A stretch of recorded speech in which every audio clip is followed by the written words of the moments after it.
Chapter 16. The first thing Jigsaw noticed was the pounding in his head. The pain radiated out from the base of his horn, causing him to raise a hoof to his head and massage it gingerly. As soon as he touched his head, however, the pain spiked. He let out a yelp and opened his eyes. He was lying in what appeared to be a circle of scorched ground. He slowly pushed himself up on his haunches, blinking his eyes to clear his vision. Even the smallest movement caused him to wince with pain. A light layer of snow coated the ground just outside the circle, with a grove of evergreen trees growing not far beyond. On the horizon, barely visible over the glare of the sun, was a flickering green light. Jigsaw's horn hummed for a moment, then the glow was gone. Jigsaw squinted at the spot where the glow had been when he heard a rustle behind him. He whipped around in alarm, but was relieved to see that it was only Tiptoe. She was lying on her side, facing away from him. Jigsaw got up and trotted over to her in concern. Her mane seemed to be singed, but she appeared otherwise uninjured. Jigsaw then turned his attention to the charred ring around them. It appeared to be about 20 feet in diameter. Jigsaw scuffed at the ground with his hoof, revealing bare earth under the layer of soot. He tried to think back to the last thing he remembered, doubling over in pain on the staircase. How had he gotten here? And why did his head hurt so bad?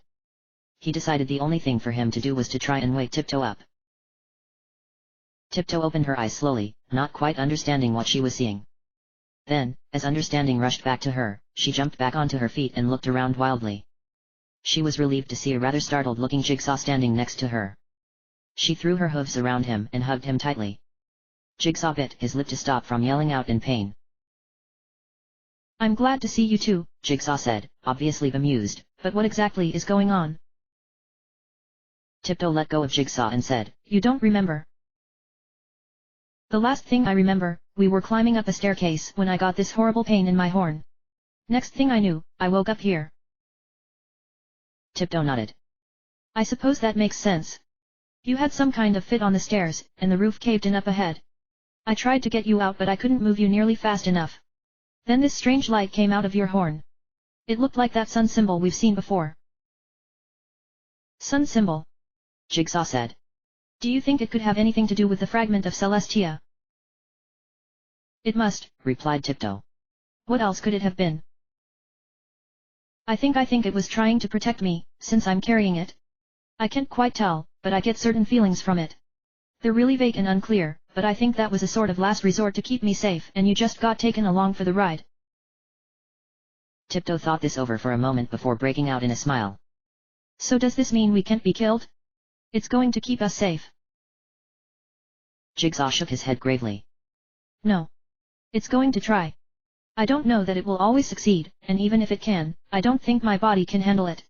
Whatever it did back in that staircase nearly took me out for good."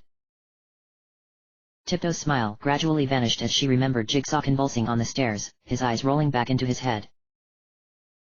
They sat in silence for a time after that, mulling over the information. A chill wind picked up, slowly beginning to blow away the soot and recover the area in snow. The two ponies began to shiver. "Come on," Jigsaw said, "we should go into the trees. At least we'd be sheltered from the wind." Tiptoe nodded, but still sat on the ground, staring out at the moon, large, dull, and silvery gray in the sky. Tears began welling up in her eyes. Jigsaw made his way over to her. "Are you all right?" he asked. Tiptoe blinked, tears running silently down her face. "Doesn't it ever overwhelm you?" she asked quietly. "Don't you ever just want to give up?" Jigsaw didn't really know how to react. "What do you mean?" "I mean, we just saw an entire city full of innocent ponies die. Ponies we knew. Because of us." The tears were coming faster now. "We don't know that it was because of us," Jigsaw responded, trying to sound reassuring. "Oh, really?" Tiptoe's voice became harsher. "You think it was just chance that Tantalus showed up when he did? That he managed to get into the city after 10,000 years of being held back?" "Tiptoe, I don't," Jigsaw began, but Tiptoe cut him off. "I don't want to hear what you don't know. I want to hear some answers for once. What are these fragments for? Why are we trying to find them? Why aren't we trying to find home? Don't you care about anyone back there?" She began sobbing, her tears falling onto the mixture of soot and snow at her feet. Jigsaw was stung by Tiptoe's remarks, but he stayed calm. Tiptoe, you know that isn't fair. Of course I care. Do you think I wanted this? This thing to embed itself inside me and nearly kill me? No, I didn't. I don't have any more choice in this than you do. The only thing I can think to do is keep looking for these fragments. Maybe we can use them to get revenge on Tantalus for killing all those ponies. I don't have all the answers. But I do know that we can't give up. Incendia wouldn't have wanted that. Tiptoe took a deep, shuddering breath to steady herself. The tears stopped. You're right. I'm sorry. It's just... what happened back there was so terrible, and we're just expected to keep going, and we don't even know where we're supposed to go. It's all so insane. You're telling me. The most exciting part of my day used to be going to fix a leaky pipe. Jigsaw said, a small smile beginning to tug at the sides of his mouth. Tiptoe didn't smile, but instead flung herself around Jigsaw again. This time, Jigsaw reciprocated by nuzzling Tiptoe's neck. We'll make it through this. We managed to escape everything thrown at us so far, right? Tiptoe didn't respond, but dug her face into Jigsaw's mane. Jigsaw exhaled sharply from the pain of the added weight. Is something wrong? Tiptoe asked concernedly. I'm still pretty sore from the whole ordeal. Tiptoe released Jigsaw and smiled despite herself. What do we do next? She asked, turning on the spot to examine her surroundings. I have no idea where we are. Which direction should we go? Jigsaw opened his mouth to answer when suddenly, he froze. Tiptoe saw his eyes gloss over as if he had somehow fallen asleep while standing upright. Just when she was about to say something, he snapped out of it, his eyes becoming sharp and alert. Northeast, he said. We need to go northeast. Tiptoe looked at Jigsaw quizzically. What was that about? What was what about? You froze for a bit when I asked you. What are you talking about? I didn't freeze. Jigsaw replied, obviously confused. You did. Tiptoe insisted. You stopped talking and your eyes glossed over, then you sort of snapped out of it and said we should go northeast. Strange, Jigsaw said. I feel fine. I just definitely think we should go northeast.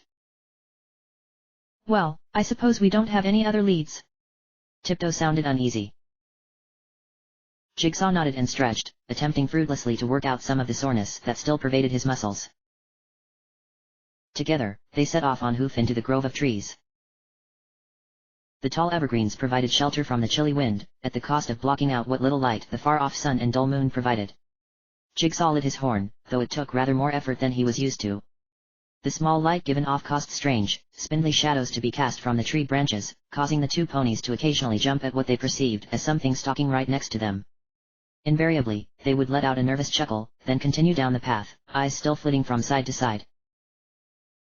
Mercifully, though, they made it through the copse without encountering anything worse than low branches. However, when they emerged from the thick group of trees, the wind was stronger and more bitter than ever, and the snow was several inches deeper. The gale blew so hard that Jigsaw almost had to yell to be heard over it. I think we should camp out in the forest until the wind dies down. I don't think we could last very long out here. Tiptoe shouted a word of agreement and they quickly turned back into the dense grove of trees. Though they were now protected from the wind, they still shivered bitterly, having lost any body heat that the hike through the copse had given them. They walked a small ways farther into the trees, coming across a small area that was large enough for a fire. Jigsaw began gathering fallen twigs and other refuse from the forest floor, piling it in the center of the clearing. When he felt that the fire pit was satisfactory, he leaned his head down and held the tip of his horn an inch away of some of the bark he had stripped from branches to use as kindling. A small spark shot from his horn and struck the bark, igniting it. He blew gently on the smoldering chunk of wood, until flames sprang up and began to consume the pile of twigs. The two ponies huddled around the fire, soaking up the heat and the light. Finally comfortable, they let the exhaustion of their ordeal wash over them, and they curled up on the ground and fell asleep,